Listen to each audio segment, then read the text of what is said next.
I knew exactly what I wanted to do and where I wanted to go.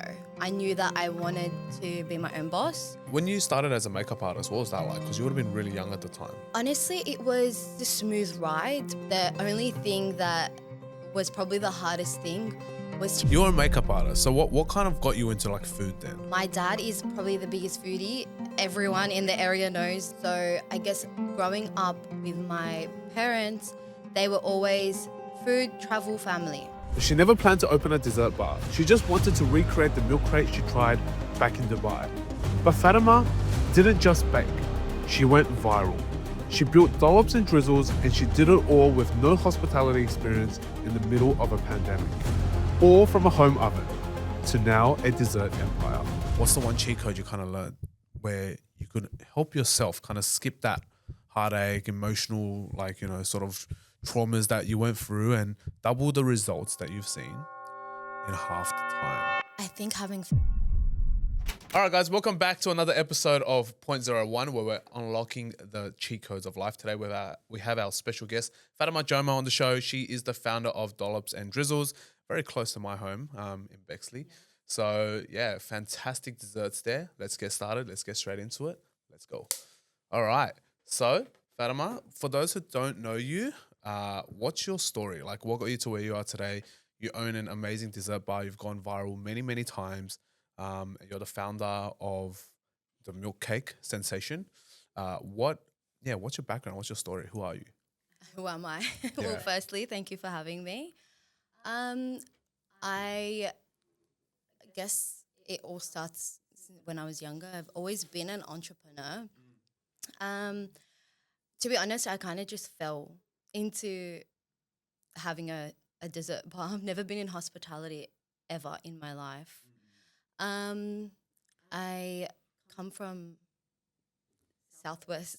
Is it Southwest? Southwest Sydney. Wait, where did you grow up? Where did you grow up? I grew up in Arncliffe. Okay, so very close. Yeah, Yep. so it's a very tight-knit community. Yep. And I pretty much have always been into business. So it's one of those things that I feel like I've had since I was a young kid. I've always been really driven, very creative. You will always find me in my bedroom, sitting there, like doing all types of creative things. So I guess that part is always been ingrained in me. Okay, I see. Yeah. What was one of the first businesses you kind of started? What was one of those little side hustles that you started as a kid? I would say I've been a makeup artist since I was 16 years old. Oh, okay. Yeah. Wow. So I started I left school as quickly as I could get out of Okay. there. Which school did you go to? I went to Moorfield and then I went to Moorfield Culver High Girls? School. Yeah. Okay. Yeah. Very aware of that school. So I was not, when it comes to like academically, I'm not, it's not what I like. I don't like people telling me what to do. So I didn't enjoy studying or doing things that I have no interest in. I feel like when I was young, I knew exactly what I wanted to do and where I wanted to go. I knew that I wanted to be my own boss. I knew that I wanted to have my own business, and I knew that I wanted it to be in the creative, it needed to be creative. Is that because of your parents, or was that just something that you wanted to do? Like, did your parents ever have small business? What was that like? Okay. So both my parents are entrepreneurs. My dad owns a very successful butcher, and my mum has owned multiple businesses. So she used to own a perfume shop, then she owned a clothes and gift store. And she also has like another business that she runs as well. So I guess it's ingrained in me. Okay, cool. Yeah. Is your dad and your mum, are they still in business now, or Yeah. they have they kind of retired? No, they're still in business. Are they in the local area as well? Local area. Oh, nice. Which butcher? Yeah. You should go. It's in Arncliffe. Oh, okay. Yeah, it's on Kelsey Street. Oh, okay. Okay, fantastic. Nice. Well, that's good. So did you ever help your parents growing up, or what was that like for you growing up? Because I'm Chinese, right? And what's Yeah. your background? I'm Lebanese. You're Lebanese. Okay, cool. So I think for a lot of people, they don't really kind of understand when you grow up in a working household, which is like small business household, we usually start work very, very early on. What was your experience like being Lebanese and your parents being small business owners? What was that like for you growing up? It was pretty good. It was good because my dad had a butcher, so we weren't able to help really Yep. in the butcher. I think one time when I was younger, he took me with him to work, and I was running through the butcher and I sliced my hand open. Okay, So OH&S, that's right. never again was that one. We never were able to go there. Yeah. So I did help him when I got older. So I would make like the burger patties, I guess, Okay, yeah. in the back. With my mum, with her perfume shop, I used to help. We were in Roseland Centro. Oh, okay. Centro Roselands, and I used to just serve customers, pack the shelves and stuff. So it was, I think, hats off to my mum. She always made sure that, like, we didn't really feel as if we were like our childhood was taken away because she had a business or my dad had a business. There was always like a good balance. I think that's a good thing about my family. So how was that, right? Would you say you're more of like a mama's girl or a daddy's girl? Both. Both? Okay. Yes. Okay, fantastic. How did that go for you? Like, who taught you more about life and business? I would say my mum.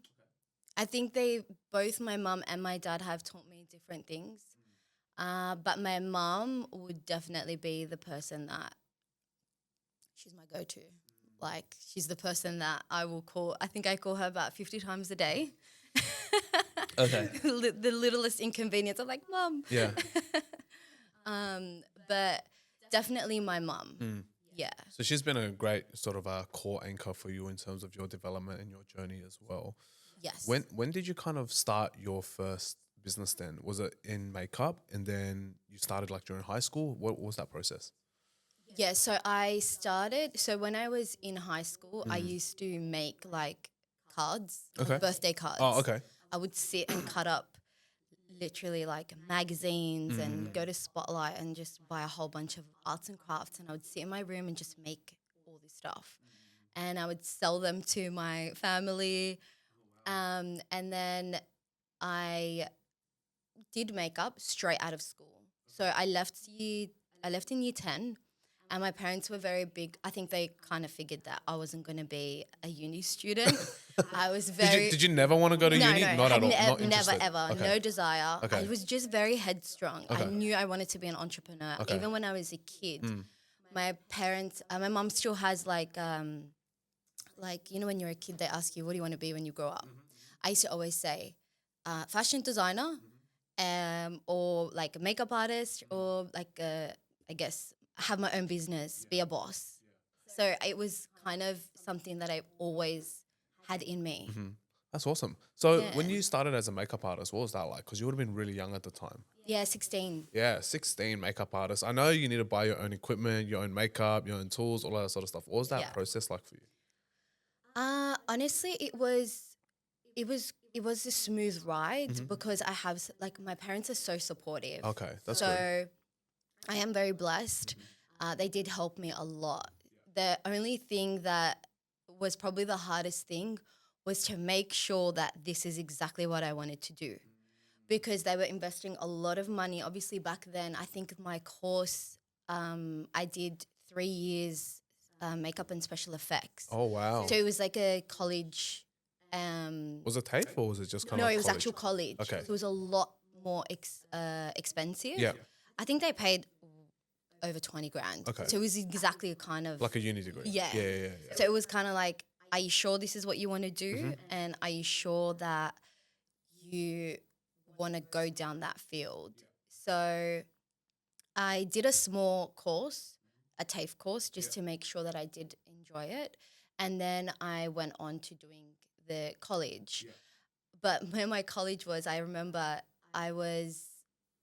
so I started, I think I went when I was 17 years old, and they used to give us these big makeup kits. Yeah. And they were like ginormous. And I would have to sit and catch a train, and I would get kicked off the train. Oh, why? Because the bag was so big and it was like peak hour. Yeah. So it was like 8 a.m. and there's everyone like crammed in like sardines. And then here I am with my ginormous and the guy would literally be like, I'm so sorry, you need to get off. Yeah. Like your bag's taking too Oh, my much. God. That's so rude. So he would kick me off, and yeah, it was just a constant battle of I want a car, I need to get a car, and I guess if it wasn't for my parents, I probably would not have anything because I'm 16. Like I've never worked. I had never worked in. Didn't really have a job. Yeah, so Interesting. hats off to them. How did you get your first client then when you first started? A client? Yeah. I think it was a horror story, to be honest, because it was I was still studying at that time. And I remember my mum got a phone call and was like, hey, like they're doing like this little fashion show and they need a makeup artist. And I had no idea what the hell I was doing. And I was like, I'm very much like, yeah, I'll do it. Even though I have no idea what the hell, I'm still like that till now. Like if you tell me to do something I've never done it, but we're like, yeah, I'll do it. Yeah. No problem. And I'll you figure it out, you know? And let's just say it was not How was that experience actually? How was that experience? Your first ever makeup gig? I think it was I think makeup in general is quite anxiety driven in the sense of like you're in charge of making someone feel a certain way. So you're already like on high alert, like what if they don't like it? What if this? And I was obviously younger and not as confident. And it was very much it was terrible. I remember I was like the lady had given me she was like, this is how I want it. And I started and I was like, yeah. I had no idea what I was doing. And I remember I hated it. Yeah. And the poor girl was just like, yeah, I love it. And I was like, no, you don't. Oh, it didn't look good? No, I don't think it did. Yeah. Maybe back then it would have. Yeah. But I guess as I grew, it obviously got better. It got better. Yeah. How long were you a makeup artist for after that? I'm still a makeup Oh, you artist. still are? Yeah, Oh, okay, I cool. still do makeup. Oh, wow. So how long Yeah. has that been now? 10 years? I'm 33 this year. 33. Oh, so almost Terrible. half your life. More than half your life now. Yeah. 17 years you've been in Yeah. makeup. Wow. What sort of makeup do you do now? I do. So I started makeup doing it more for film and TV. So I love like editorial, and I've done like film in the sense of like I've been on The Great Gatsby. Oh, cool. Yeah. Cool. You did So makeup for Great Gatsby. We did. Yeah, I did. I did Wow. makeup on The Great Gatsby. So I actually walked in on the set, Yeah. which was That's incredible. cool. And now I just do kind of like people going to events, weddings, stuff like that. Okay. Yeah. Nice. And Not as much as I would like to, because Yeah. obviously the with the business Dollops, as well. yeah. But yeah, I still do. Oh, fantastic. Yeah. So is that more of a side hustle now? Or Yeah. Okay, cool. And Yeah. Dollops is your main focus. Yes. Okay, well then let's pivot on to Dollops, for example. What was it like starting a dessert bar? And prior to that, you were online only for a while, I believe, with Dollops. Yeah. So I actually started Dollops with no intention of it ever being anything. You're a makeup artist, so what kind of got you into like food then?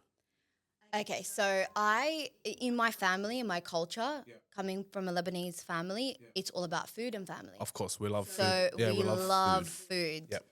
My dad is probably the biggest foodie. Everyone in the area knows, Yep. you know, he's just that. He's a butcher and he's just known. You know, you come to my house and you're getting inundated with different types of food. So I guess growing up with my parents, they were always food, travel, family. So I grew up traveling when I was quite young. So I loved traveling and trying new things. So I guess that's where it comes from. Yeah. Yeah. And were you always like into cooking and baking and all that Yes. sort of stuff? You were? Yeah. Okay, and when did you start that? Oh, since I was young. Oh, really? Always been like I've got photos of me trying to do the dishes at like 5 years old. So I guess I've always been that like hospitality. It has always been in me. Like I'm like the mum in my friend group. Like I'm always having them over. I'm cooking them a roast dinner. making desserts. So I've always been like that ever since I was young as well. Oh wow. Yeah. So then where did this milk cake idea come from? What is actually before that? Because a lot of people probably don't know what it is, especially those who are listening and not watching. What is a milk cake? Because I remember the first time you introduced me to this, I was literally like, "What is what is it? A cake that's made out of milk? What is it? What is a milk cake?" So a milk cake is a sponge cake that we soak overnight in 3 different types of milks. So it comes from South America, but there are different variations. So Indians have something similar called rasmala.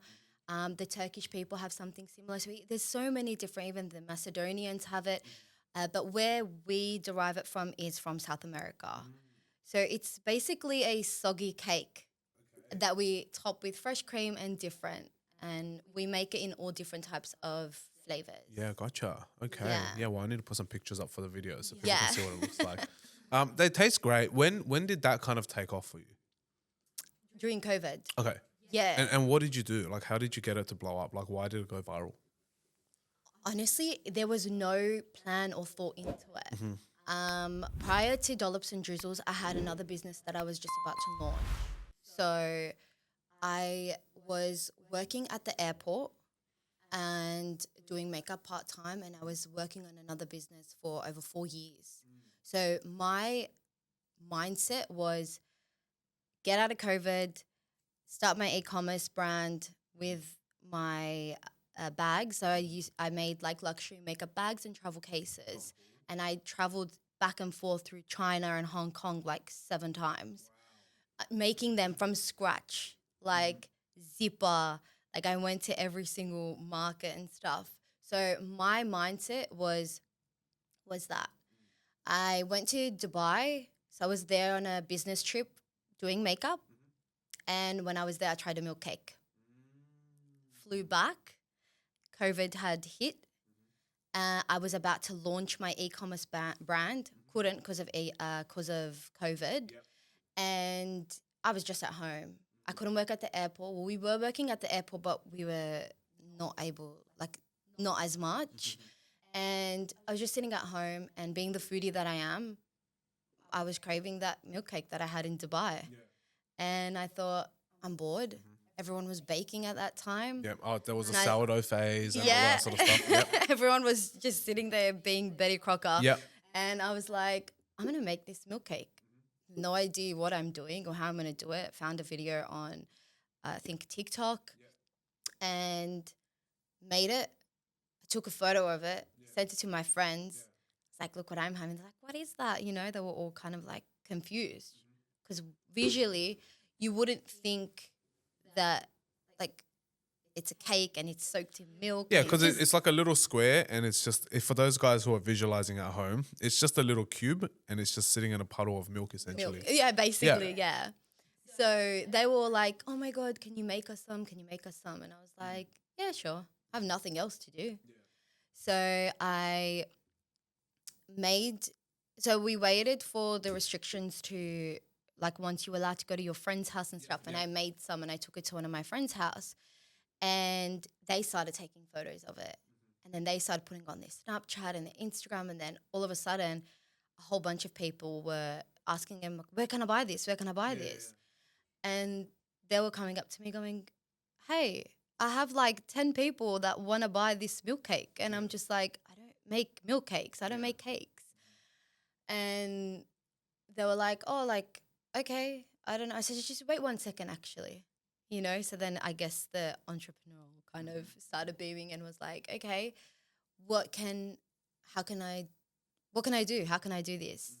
So I went home and I was like to my mom, hey, you know, the milk cake that I made, you know, apparently, you know, people are asking about it. What do you think I should do? And my mom was just like, if you want to do it, let's do it. Yeah. You know, she was very, you have nothing to lose, you know?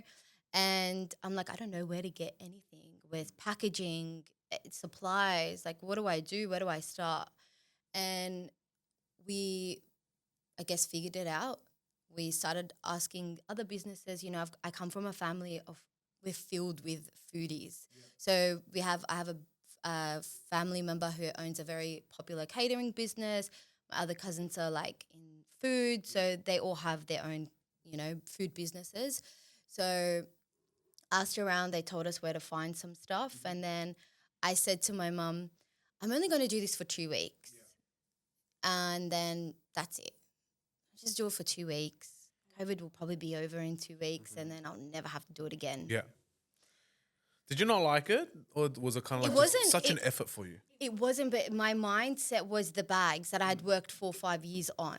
So my mind was like, COVID needs to finish so I can finally launch the makeup bags and the travel cases that I've worked so hard on. Yeah. So that's where my mindset was. So I got all the supplies. I made the the name. Yeah.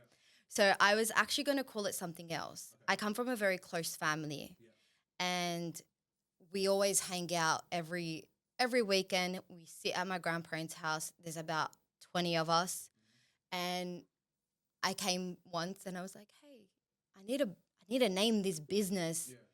Don't even worry about just any name." No, there was nothing in me that ever thought it was going to be anything. Yeah.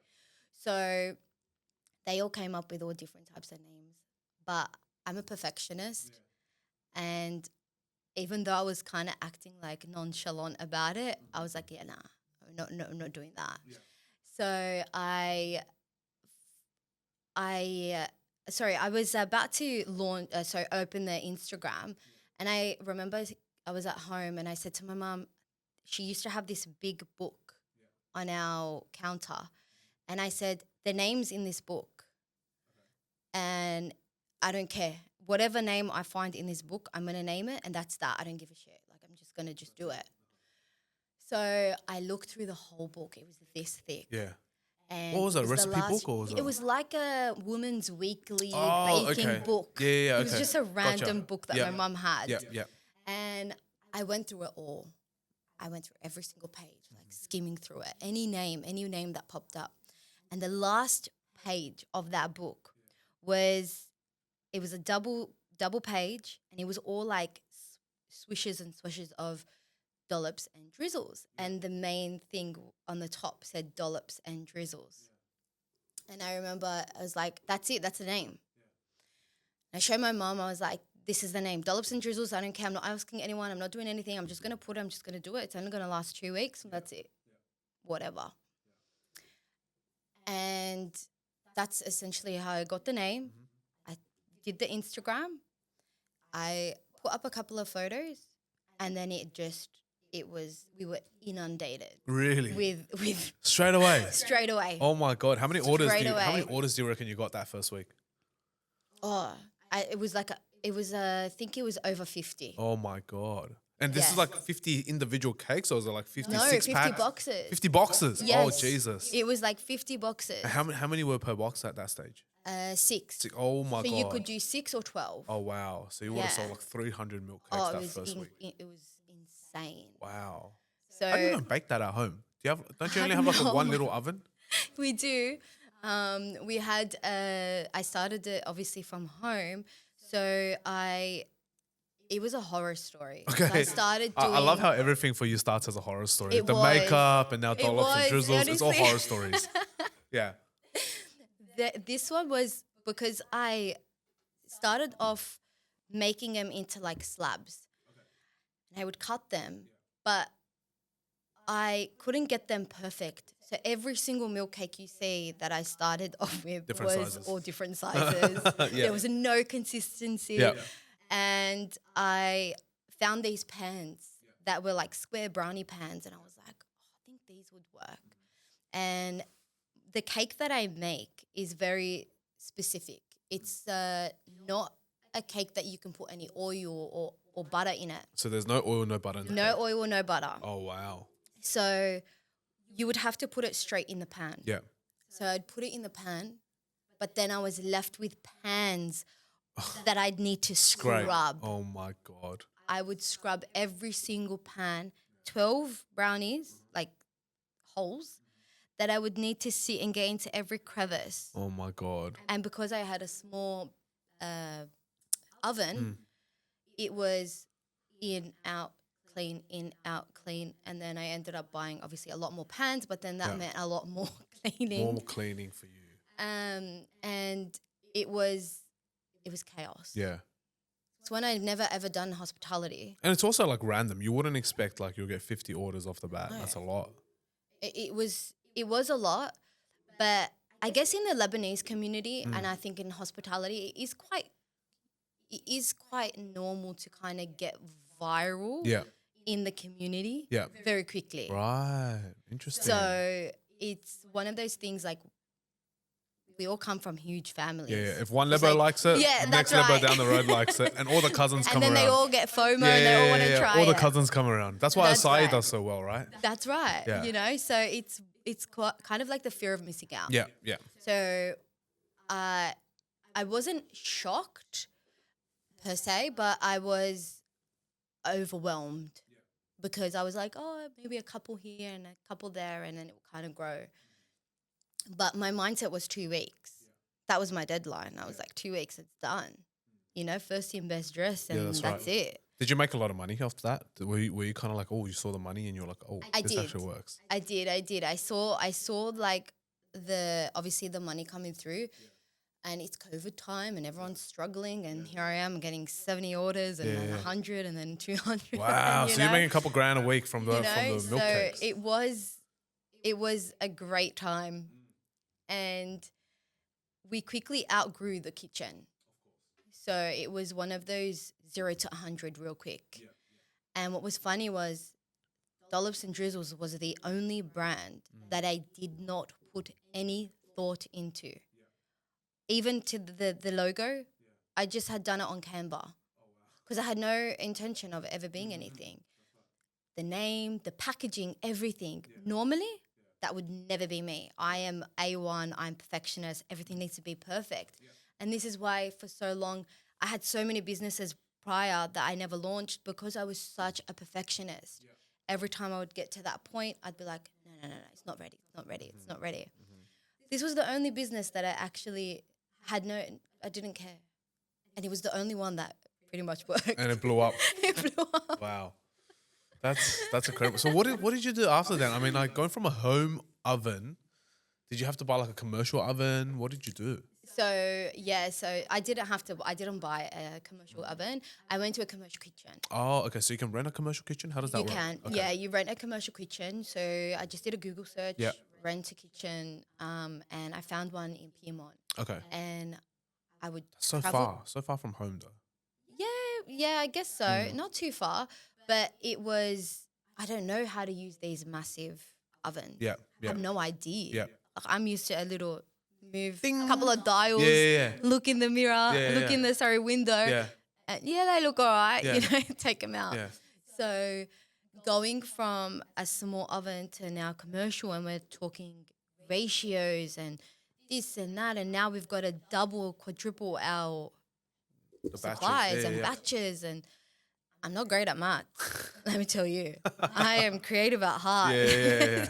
When it comes to maths, I'm not the greatest. Yeah. So going and learning all that stuff was quite challenging. What was it like in a commercial kitchen? Like, was your output like significantly increased? How did it look like? Yeah, so let's just say I went from making 200 cakes at home a week.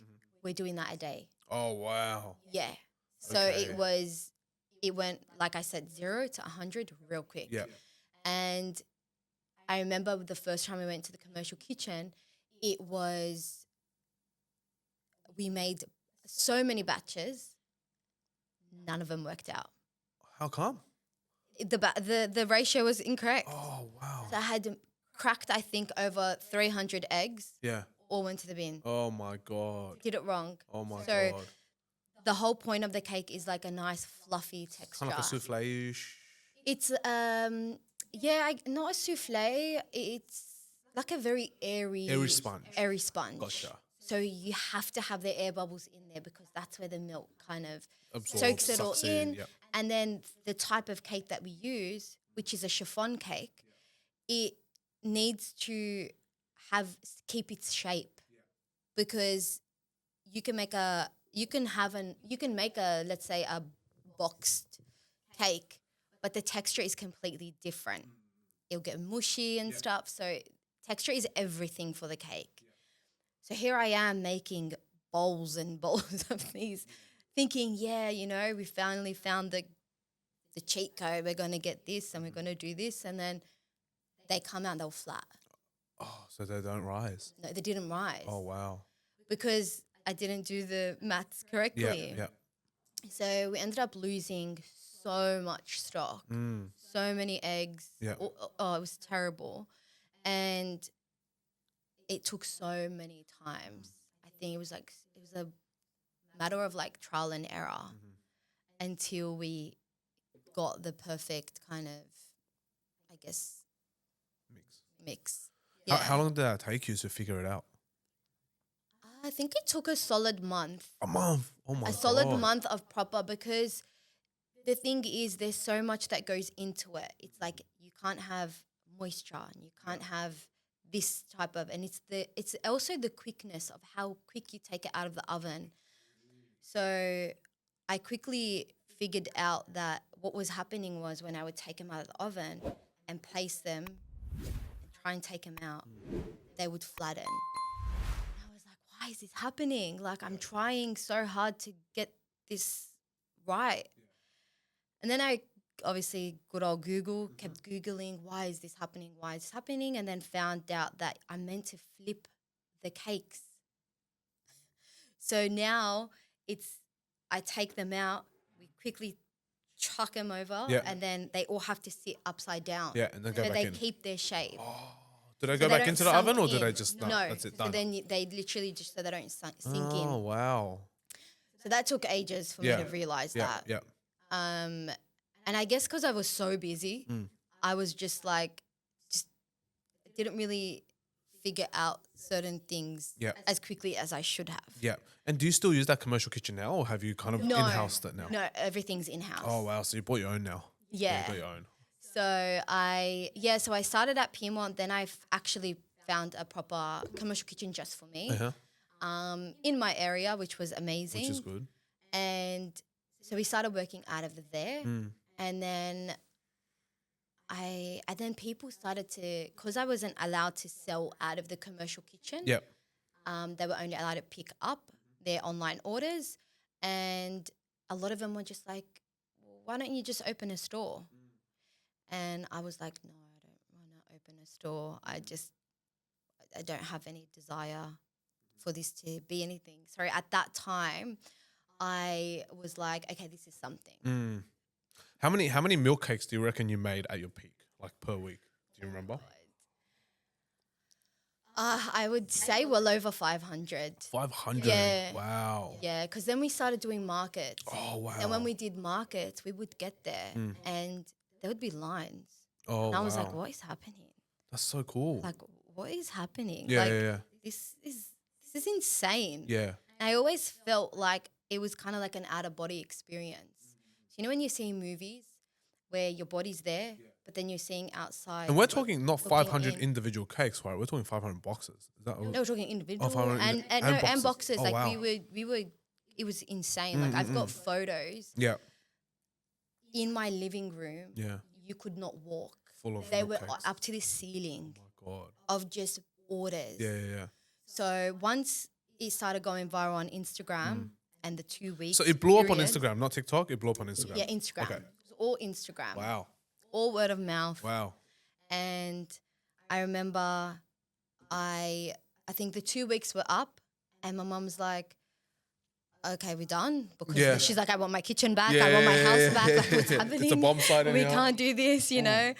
The clean freak in her was just like, this is insane. And I was like, yeah, no, I'm done. I was like, yeah. Like my hand, by that time, my hands were like, I was getting carpal tunnel. And Yeah, you were sore. I was like so sore. And I was like, yeah, no, like, it's done. And I remember I stopped for a week. And then I checked the Instagram and I had like 600 DMs. And I was like, what the hell? Yeah.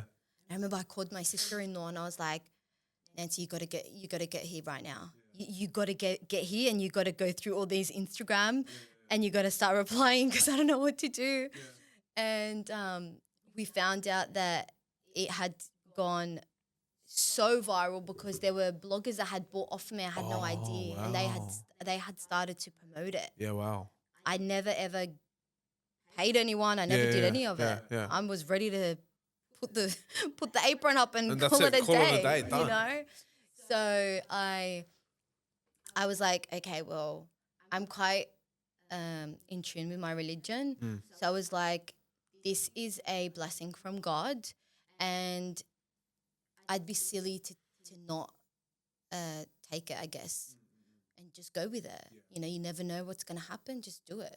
You know, it's COVID. We're starting to slowly get out of COVID. And I was like, you have nothing to lose. You've lost so much before, like with the businesses and stuff. So it doesn't really matter, you know. And I just went with it. And then I hired like a social media person. We changed the Instagram, like my Canva logo, got the current logo that we have now.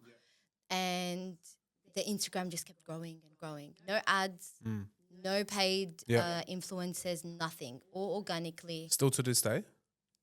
Yeah, so no, we still don't pay any Instagram, influencers. Yep. We've never paid an influencer.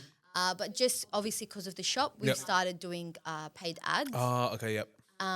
But from 0 to 10,000 followers was all organic. Oh, fantastic. It was all word of mouth. Yeah, wow. Yeah. And on Instagram too, not TikTok. Or Instagram. Yeah. So TikTok was just when I got the shop. Yeah. Oh, wow. Yeah. So that was, what was the process and what was the timeline between you know, going viral, cooking everything at home, going to your little commercial ghost kitchens, from that process to now opening your own retail store, which is, where is the retail store, by the way? In Bexley North. Okay, in Bexley North. So opening up in Bexley North, what was that time frame? Like, how long was it between that gap? 2 years. 2 years, and then you went into retail. Retail's a big investment. What was that process like for you? Insane. Yeah, chaotic again. Yeah. Horror. Yeah. Horror story. It was nothing I ever imagined. I think it's so easy to say, I want to shop. But then when you actually take a step back and actually realize how much goes into it, it's scary. It is. Absolutely. The amount of money you invest, the time. It's just, you go from, let's just say, working 20 hours, 24 hours a week to now you're doing 60 hours a week. So it was very challenging, especially because it was something that we needed to do quite quick because I had to leave I left the commercial kitchen. People were asking for cakes, but I was getting hounded by like, how long are you going to be? Like, I had people that were on a direct debit at that point. They were direct debiting cakes? I kid you not. Holy moly. Every week their money would come in and they would come and pick it up at the exact same time. Wow. Like every Saturday at 12 p.m. Yeah. We'd have people that would just every Saturday. Wow. Without fail. Does that happen now still? Yeah, we still have our regular customers. Oh, wow. Yeah. That's so cool. Now Direct they can debit come to a shop. cake. Yeah.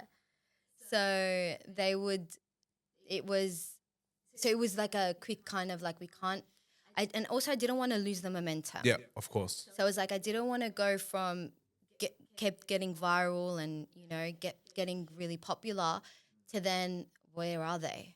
Where it's now been, 8 months and they're not. So I think we got that shop up and running in like 3 months, 4 months tops. Wow.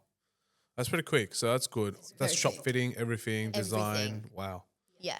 What was that process like then opening? Because now you have to invest a lot of money into it, right? Yeah. Kitchen, design, all that sort of stuff. What was that like? What was your mindset behind all of that in terms of being able to spend and invest that sort of money now? Because it's quite different to when you're in a ghost kitchen.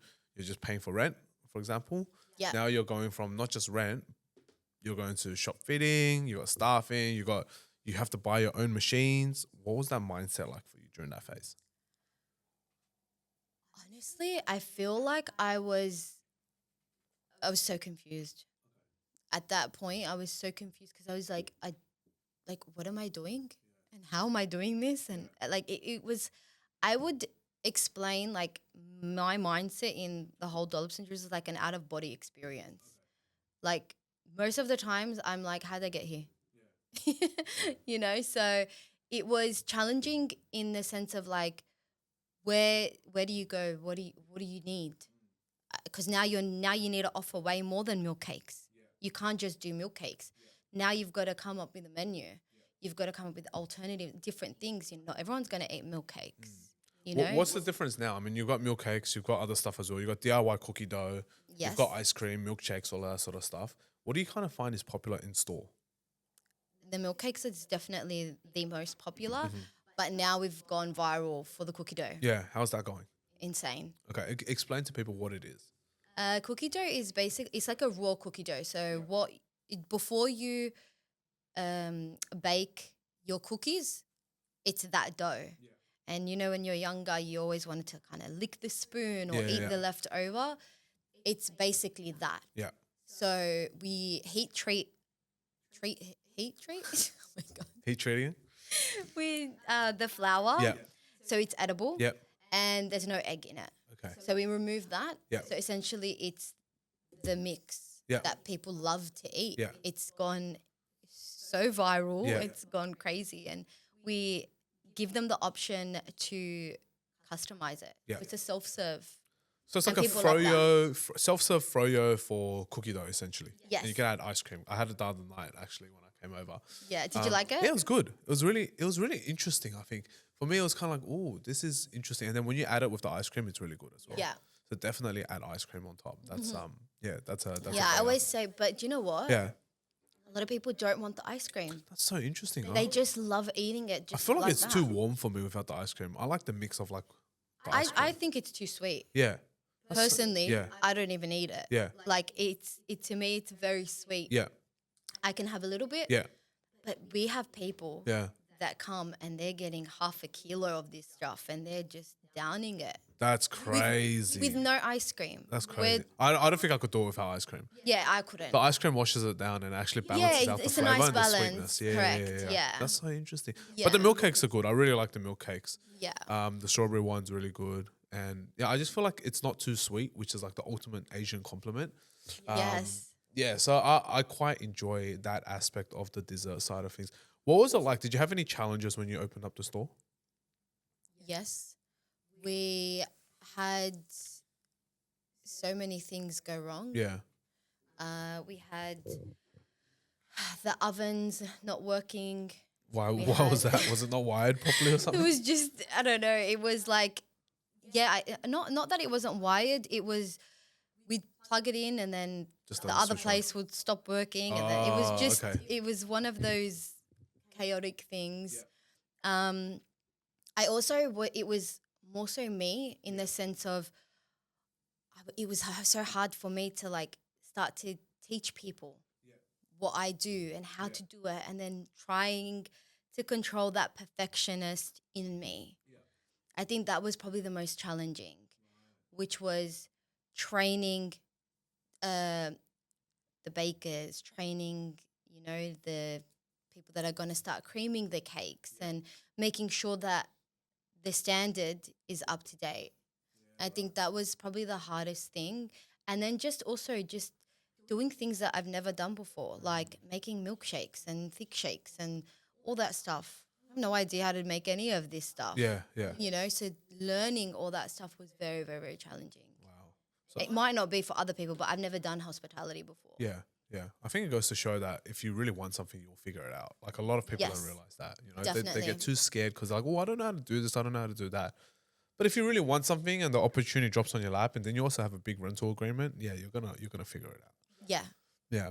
Well, okay, so I wanna kind of switch gears a little bit because I know this from you from a personal side, right? Because you're going through quite a challenging period in your life personally, as you're opening the store. This is probably like one of the biggest financial commitments you're ever about to move into, one of the biggest business commitments you're ever about to move into.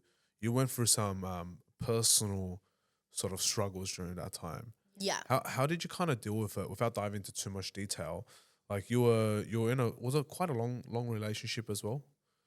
Yeah, I would say, Yeah. yeah. And then you guys kind of split just before the opening. 1 week before.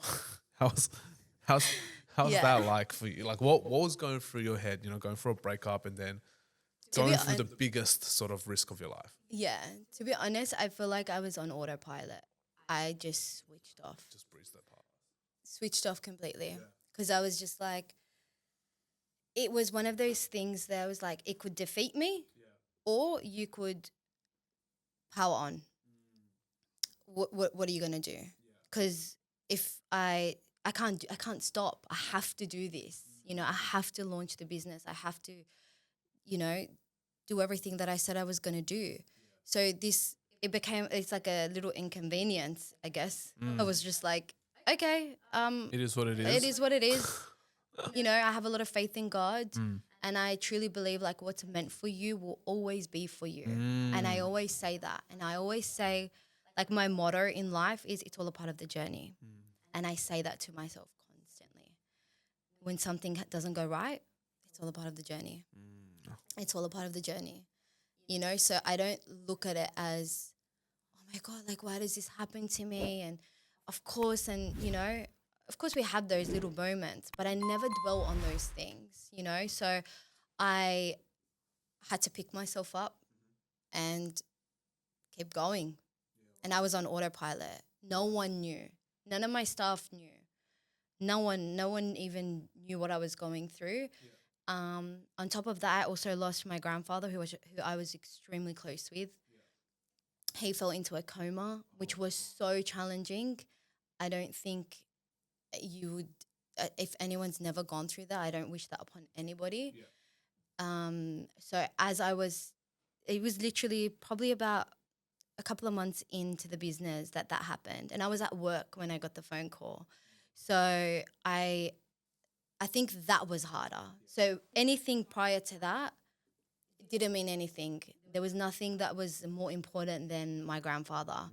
So I guess the breakup and all that didn't really mean Whatever. So Yeah, you were I was just heartbroken, like- but didn't mean much because the business was worth more, you know? It's Well, kinda yeah, like because something- I was solid on whatever's meant for me will be for me. And Fair that enough. was a sign that I took from God that he's not for me. Yeah. That he's not for me. Yeah. So there's no point in crying over spilt milk. It's done. It's finished. I'm not going to sit and beg. I don't do that. And I just moved past it. And then the next obstacle was my grandfather, which was extremely hard. That was on top of also owning the business and going from having that flexibility and having that freelance. So I've always I've always done freelance jobs. So I've always had that, I guess, freedom of if I want to work today, I'll work today. And if I don't want to work tomorrow, I don't have to work tomorrow. So going from that to you're going to be there from Monday to Sunday, from 6 a.m. till 11 p.m. at night was so challenging. I would cry in my car every single day. I would get in the car and I'd be like, what the hell have I done? Like, what did I do? Why would I do this to myself? Like, why did I open this shop? And I was also battling with imposter syndrome because I was like, I've never done any qualifications for this. Like, I've never done hospitality. What if people like think I'm a fraud, or you know? Do you go to like your mind starts to constantly play games with you, and you start to get that anxiety of what am I doing? Like, is this right? Is this a good thing? And I would say it took a solid 6 months of that, crying every day in my car, on top of losing my grandfather as well and having to deal with that. I'm still dealing with that. 'Cause you never really get over that. But yeah, it was extremely challenging.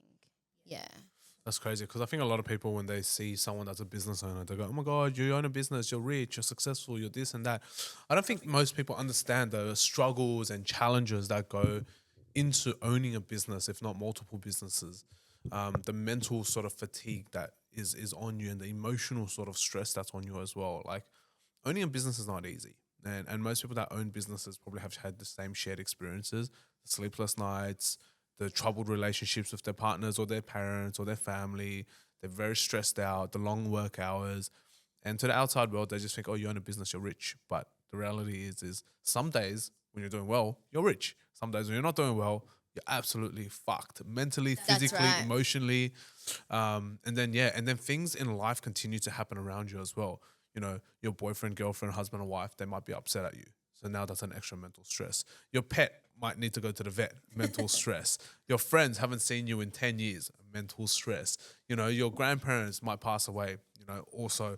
There's all sorts of things happening in your life around you. And as business owners, we just got to sit, grin, smile through, bear it through, and rock up to work the same old because people rely on us, people depend on us. And, you know, we pay salaries, we pay staff, we pay rent. We have all of these sort of responsibilities that don't stop if we stop. Yeah, that's right. And it's pretty crazy. So how long has Dollops and Drizzles now been in Bexley North? It's been a while now. It's about 2.5 years now. 2.5 years. Yeah. Jeez. I know, time flies. I know, time actually flies. I Crazy. honestly, when you first opened it, I thought that was like, it literally feels like it was a couple months ago. I know. Yeah, because I always go around there to eat my mother's cousin, you know, one of my Yeah. favorite pizza joints. So I always see the store and it's good. It's nice. It's a beautiful store. You've done really well with Thank it. you. What's on the horizon? Do you have anything else planned? I do. So I've got, I'm working on another business. And I guess I'm still trying to figure out how I want to grow Yeah, right. Dollops and Drizzles. So a lot of people are asking for more stores. I'm not sure if that's the route that I want to go down. I'm still trying to figure it out. But I am working on another business. It's called Dream Recipe. Okay. What are you going to do there? So it's, I guess, helping small business owners. So kind of like myself, when I had no idea where, what, when, why, where am I going, what am I doing, who do I contact, you know? So we will be that, I guess, source for you. So we help business owners source products, source manufacturers, distributors, and pretty much anything. Interesting. So it's a one-stop shop, I guess. Interesting. for small I business literally owners. thought when you said you're starting a business called Dream Recipe, it was just going to be like a massive recipe book full of like No. all these random things. I named it Dream Recipe because it's a recipe for your dreams. Oh, So that's where the name comes very from. cool. And then it ties into, obviously, hospitality, but the business isn't just for hospitality, it's Yeah. for everyone. Oh, gotcha. So it's a one-stop shop for, I guess, all small businesses that need guidance in branding, in, you know, ideas, or you have an idea and you don't know where to go, what do I do, how do I source these things, you know? And coming from a background of, I've been to China 7 times, and I've actually had a product that I've drawn and then flew to China and actually seen it in real life, which was surreal. So I understand the processes of all of that. So it's kind of helping and guiding the people that don't understand it or don't actually want to sit and do their own research. Because that's the part I like. Yeah, I get it. How actually? Let's talk about that because you went to China 7 times. Yeah. You're Lebanese. Do you Yes. speak Chinese? No, I Okay. just know. I used to. Oh, you know, did? I used to know. Yeah. So I used to actually work at the airport for China Southern. And I used to have to do my check-in in Chinese. Oh wow. From like, I know different things like 谢谢, Yeah. 没有, and Yeah, yeah. 不知道, Yeah, which yeah. is like all that stuff. Yeah. So I know how to check you in. Yeah. Okay. Cool. So actually, then you've been to China 7 times. What was your experience like in China? First time I went, Yeah. absolutely hated it. Really I nearly got abducted. nice. So I was nearly banged up abroad. Oh my god. I would never arrive in a country at night ever again. Okay. Yeah. Wait, that's so interesting. Because obviously there's a lot of hate media against China and stuff like that. You got a lot of Western propaganda, you know, Yeah. saying how shit China is, all that sort of stuff. But yeah, this is real life experience, right? So where did you? When was this? When was your first trip to China? It was, oh God, when was it? It was probably about 8 years ago. 8 years ago. Okay. Yeah. So just kind of pre-COVID. Yeah, pre-COVID. Yeah, Just pre-COVID. I had actually flew back. Yeah. I think 1 week before COVID, that big Oh, lockdown. wow. I would have Yep. been stuck in China. Oh, we've been stuck there for ages. Yep. Then you would have been full Chinese by the time you Yep. came back. Yeah. Do you remember where you went? Where did you go in that first I trip? went to Guangzhou. Okay, and you went at night. I arrived and I was in Hong Kong. Okay. And then I flew from Hong Kong to Guangzhou. Yeah. And I arrived at 11:30 p.m. Okay. And I normally always organize like a car to pick us up. Yeah. Because I was in the flight, they had message saying that they're not sending anyone. So when we arrived, I saw that they're not sending anyone. So I thought, oh, we'll just go outside and catch a taxi and get to our hotel. And we walked. The airport is ginormous. Yeah, of course. Chinese airports, like tier 1 city airports are massive. 7 football fields or something. Massive. And here we are, me and my mum, trying to ask someone like, taxi. So we're just walking around going, taxi, and everyone just is dismissing us. So they're just looking at us like, just don't bother us. Yeah. Like, we don't Two know what to do, weirdos, or they'll just do like, do these. Yeah. And we finally found the taxi exit. Yeah. Sorry, the exit. And I walked to the door, the double doors, and I turned around to tell my mum something. And as I turned around, this guy grabs my bag, snatches it out of my hand, and starts running. No way. Across the street. No. I swear. He chucks my bag in the car and he locks it. And he's like, come with us. And I'm like, looking at this car and I'm like, what? I'm not getting in that car. That's pretty fucked up. I'm like, give me my bag. Yeah. He's like, no. Like, I'll take you, you know. And I had written my hotel on a piece of paper in Chinese. Yeah. And I was like, no, you're not. Anyways, he would not budge. Yeah. So by then my mum was just like, just get in. Yeah. And she's like, get in. So you guys went in. Was it a black car? Was it one of those famous black cars? It was like one of those like dodgy taxis. Dodgy taxis. Okay, so for those who don't know, in China there are what's known as black cars or haters, which is black car, literally translates to black car. So these are guys that don't have taxi licenses. They drive their own vehicles. They know the rates. They know the roads, and then they'll try to obviously canvass you off the street to get into their taxi for like a bit of a discount, and then they'll drive you to wherever you need to go. And it's very dodgy for a lot of them back in the day. I don't know how cleaned up it is now, but yeah, there used to be a lot of black cars, and that's probably what happened to you. So Semi-kidnapped. Yeah, so we jump in this car because he would not budge. He was not giving us our luggage. Yeah, well, that's pretty fucked up. I've never heard of that in my life, but yeah, I don't know what bad. happened, Yeah. but we were on the highway. So at that point, it was pitch dark. Yeah. And the highway I'm pretty sure you've been to Guangzhou. No, I actually haven't been to Guangzhou you yet. haven't? No. So I'll probably go this year for it's Canton amazing. Fair. Yeah. The drive from Guangzhou Airport to main Guangzhou, it's just pitch dark. It's like a highway with nothing. So here I am on this highway looking outside the window going, okay, I'm going to die. Like this is it. We just got banged up abroad and I don't know what to do. So my mum was just trying to keep me calm. And your mum doesn't give a fuck. She's just my chilling. mum was like, I don't know, man. My mum probably was more scared than me, but she was like pulling it off. Like she was all good. Yeah. Down, it's all right. I'm sitting there acting like I'm on the phone. I'm just like, yeah, we're on the way. Yeah. I'm trying to scare these people. Not understand. I don't even know. They if don't understand you. me. Yeah. I'm like sitting there looking at him in the review mirror because I can see him looking at me, and I'm like giving him a death stare, trying to like intimidate him. Yeah. And he stops the car mid highway, and I was like, "This is it." Yeah. And then one of the guys jump out, so we didn't even realize there was another guy in the car. Yeah. He jumps out in the middle of the highway and disappears. So he asks for money. And I said, no, I was going to give him money. My mum was like, just give him the money. So we gave him the money, and then he jumps out, and then we were just left with one driver. Yeah. And at that point, I was like, you better take us. I'm just like 2 against 1. Like, I was like, 2 against 1 now. Yeah. I was like, you better take us to this hotel. And the hotel that we stayed at was like a really popular hotel. It's called the Garden Hotel in Guangzhou. Yeah. And it has a rotating restaurant at the top of it. So here I am sitting there. Now we can see like other cars, and I'm looking outside. Like, I don't know if I should write a help me kind of like.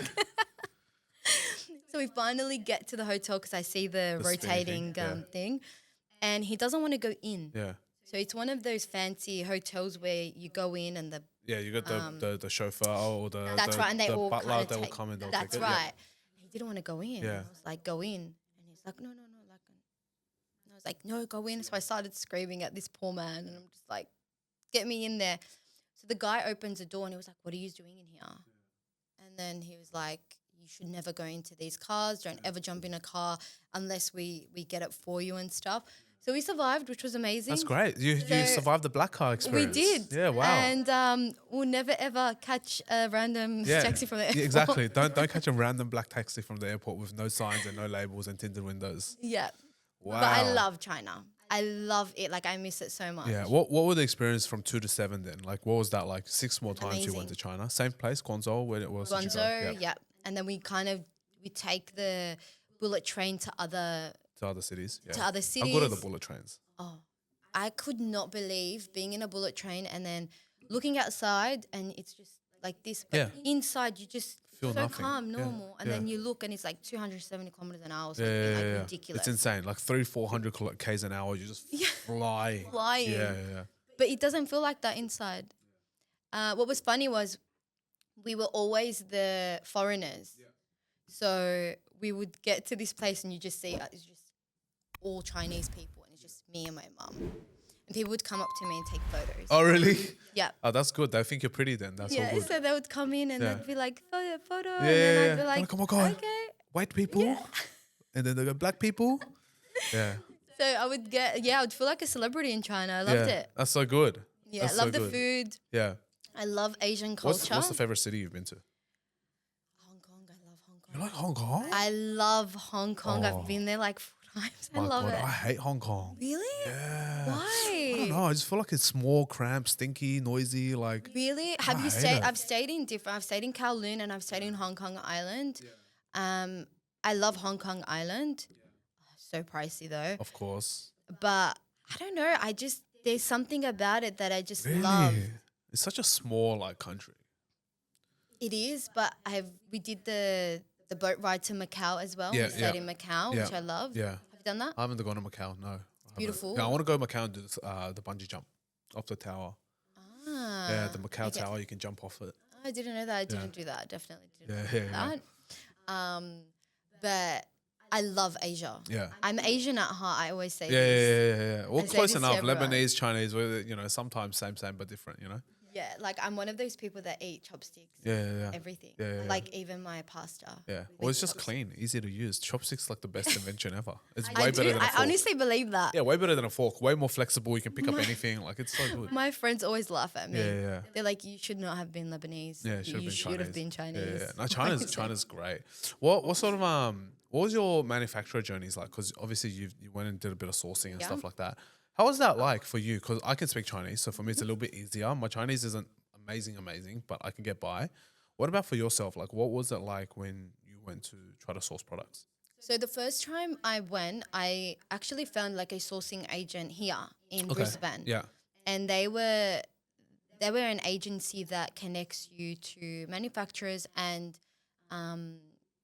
interpreters in China. So that's how I went first.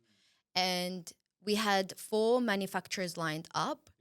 And they were very honest in the sense where they were like, you could go and there would be no factory there. Yeah. Like it could be a dud. Yeah. You know, so it's you and your luck. Yeah.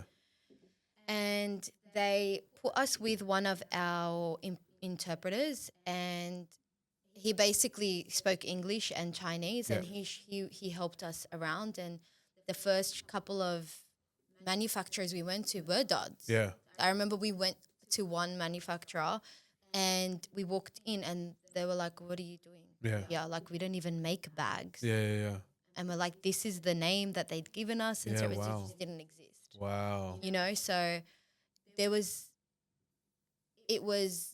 a challenge in the sense of it's a very hit and miss. And I think it's one of those places you can't just go, I'm going to China. No, you need to actually Be intentional. know where you're going and what Yeah. you're there for, because you can easily get I can get full scam. scammed, but Yeah. there is so much there. Like China is so stimulating. It's insane. Like I reckon any autistic person in the middle of a tier 1 city would be so overstimulated. Yeah. Like they'll just go and hide in a hole for the next 2 weeks. It's insane. Like people who haven't seen tier 1 cities in China, Yeah. it is like Vegas on steroids Oh. times 5. Like there's lights everywhere, noises, sounds, there's fucking shops and people, there's entertainers, there's music, there's everything. It's just the most crazy electric jungle. Yeah, but Western society doesn't portray it that way. I remember going down a set of stairs. Yeah. I saw all these people walking down these stairs. And I said to my mum, why is everyone going down these stairs? Let's just do it. Yeah. Let's follow. Yeah. We follow. It was a whole Underground city, shopping, right? Yeah. shopping center Yeah. downstairs. Yeah. And I was like, what is happening? Yeah, there's literally underground restaurants, underground cities Yeah. in China. Like if you know the spots, you would walk down a set of stairs and you see a 12-story shopping mall, 12-story underground like bars and restaurants and entertainment. It was a whole insane. shopping center, and I remember walking in, and there was all these girls at the front of each store, and they were trying on clothes, and I was like, "What is happening? Why is this girl like trying on jackets and stuff?" And I remember I found this jacket that I liked, and I said to the lady, "Can I have that? Can I try it on?" She's like, "No, try on." Yeah. The model tries it on for you. And I said, "What do you mean?" She goes, "Yeah, no. Yeah. So you give her the jacket. Yeah. The model lady wears it. Wears it. Yeah. Shows it to you, Yeah. and then you make a decision from that. Oh wow. And you find them all through Guangzhou like that. Wow. You go through the fashion markets, Yeah. it's all like that. Wow. The model just stands at the front. It's like a cube. Yeah. And you just give She her just what models. you want. Yeah, and you're not allowed to try on any That's of so those. interesting. Yeah, I do need to go to Guangzhou. Guangzhou has so much stuff there. Yeah. A lot of sourcing comes from Guangzhou. A lot of sourcing comes from Yiwu as well. There's a lot of different places in China which are like aggregations of factories, manufacturers, etc. Yeah. I want to go to Chongqing. Chongqing looks really cool. Have you been? I haven't been, no. I actually haven't traveled too much of China. I've probably only done a couple cities in China. I want to go more and more because as you get older now, you kind of figure out like how amazing, China is. I used to only go back just for family, but now it's kind of like I want to go back for proper travel. I want to go back. Yeah. As You quickly as could possible. not finish China probably in your lifetime because just every district in China has a different sort of vibe and energy to it. Yeah. Like I really want to go near Mongolia, go up to northern China, the northwest, where it's like plains and plains of grassy fields and all of that sort of stuff. And then if you go down south, it's very different. If you go down, if you go up near Russia as well, it's also very different. Yeah. Like I want to go to Harbin and do all of like the ice sculptures and all of that. So yeah, so much. Like China is just so incredible, and, It really is. it's And growing. I think a lot of people don't understand how amazing Yeah, it is. And I feel like yeah. you never understand until you actually go there. Yeah. And I think wherever you go traveling wise, you really need to ingrain yourself in that In culture. the culture, yeah, I agree. So sometimes when I tell people like, oh, I've been to China like 7 times, like, what did you eat or what did you this and how did you this and where did you go and how did you navigate? It's like you have to be one of them essentially. You can't be closed-minded. I loved it. I remember being in a funny story was obviously because you're in a different country, their culture is so different. I remember going in this fancy hotel and there was a bowl in front of the elevator. And I was looking at it and I was like, why is there a bowl? Anyways, I learned that it was a spitting bowl. Wow. People spit in it and it's like a fancy. It's a phlegm bowl. It's like, yeah. So like there's things like that. Or I was at the bank Yeah. and they don't line up. Yeah. There's no such thing. Yeah. It's get to the counter as fast as possible. Oh my There's God. all these things that I learned. Yeah, it is very different. Like China is constantly Yeah. evolving. It used to be very unruly, unorderly, very dirty, very messy, and yeah, it absolutely was. But nowadays, if you're in the tier 1 cities, it's all very clean. Clean. It's cleaned up, so clean, blue skies. Guangzhou was quite clean. Yeah, Like, there was and that would have no- been years ago. You went. If you go That was now, about 7 years yeah. ago, If you go yeah. now, I'm pretty sure the highway you're on is full of lights. There's like when I was in Shanghai, they have drones that patrol the highways. Oh wow. And you'll see these drones in the morning. They're traffic drones. So they'll tell you, they'll drop a sign. They'll say, hey, there's a delay ahead or a crash or whatever. there's drones that fly around on the highway. That's insane. Yeah, and they'll tell you, oh, accident ahead, be careful, you know, merge right, do this and that. This part of the highway is closed today. It's a fucking huge ass drone that literally just flies around. I think it's insane at how quick and how advanced it all is. China's implementation of technology is incredibly efficient and fast. People think the US are quick. Nah, the US is like, yeah, well, I mean, like, you know, they're calling, JD Vance is calling like, you know, China peasants, but I think it's actually the other way around nowadays, right? Yeah. Like the Chinese, when they look at the US, will think, you know, it's very peasant-like over there. It's just the way that technology is implemented and utilized from the East versus the West. It's just crazy. I think for the amount of people there are there. You have to be so efficient. It's honestly, everything just flows. Yeah, and it just Everything. works. It works, It and just it's so works. safe as well in China. Like nowadays, maybe 8 years ago it wasn't, but now if you go to a tier 1 city, you got 8 cameras on every single set of lights. Yeah. No, in general, we Just really super felt safe. Yeah. Yeah, no, there wasn't. It's just any, you went like, into a black unsafe- car experience. It was very just early that on. one time. Yeah. Then every single time after that, it's the people there are so lovely.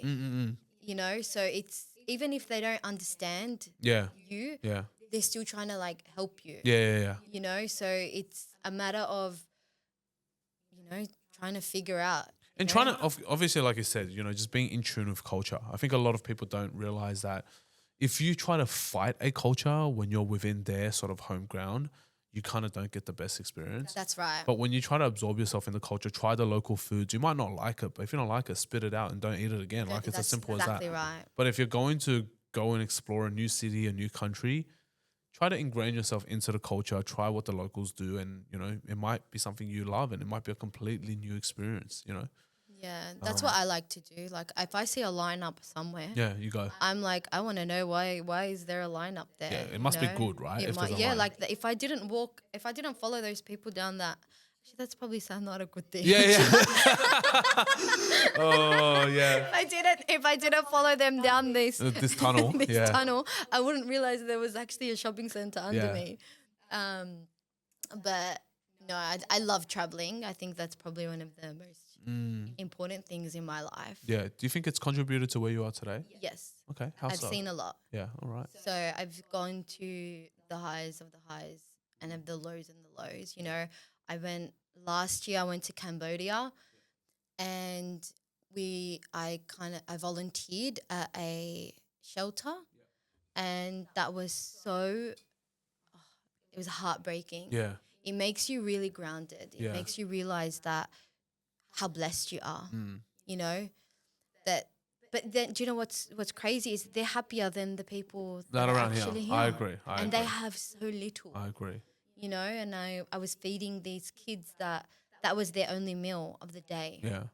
So sad. And that was it, you know, and it was, I think traveling makes you realize how blessed you are, and it makes you realize like there's so much more in this world. I agree. You know, there's so much more. Yeah, I think so many people need to like step out of their own bubbles, right? You just because you've been in one place, we've had such a good and lucky upbringing. I think a lot of us here in Australia are very, very fortunate, right? But if you go to other places in the world, you'll realize how fortunate we are. And if you don't move around and you don't go around to different places, you kind of get stuck in that bubble and that entitlement where it's like, you know, That's right. I'm so great, everything's great, you know, life is great, life is this and that, and everyone should have this and should have that. But the reality is so many people are just grateful to have 2 meals a day or 3 meals That's a day. right. And we take a lot of what we do for granted, especially if we don't go to new countries, especially if we don't travel to new places. So yeah, it's traveling is a great experience, and I think it's very, very helpful.